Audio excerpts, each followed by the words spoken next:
አሁን መጠጥና ምግብ ስላለ ሁላችሁም በተዘጋጁ ቦታዎች ላይ በመቀመጥ ስነ ስርዓት አስከባሪዎችና ጸጥታ አስከባሪዎችን የሚሏችሁን በመታዘዝ ኢስላማዊ በሆነ አደብ እንድትስተናገዱ እንጠይቃለን። በአሁኑ ሰዓት የዕለቱ የክብር እንግዶቻችን ቦታቸው ላይ ደርሰዋል። አቀባበል እንድናደርግላቸው እንጠይቃለን።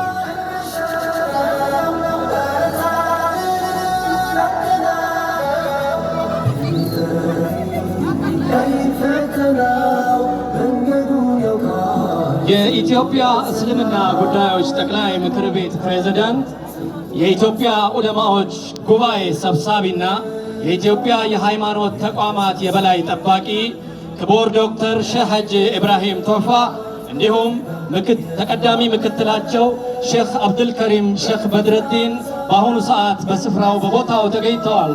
አላሁ አክበር፣ አላሁ አክበር፣ አላሁ አክበር። በፊት ብዛት የማይዝል ቅጣት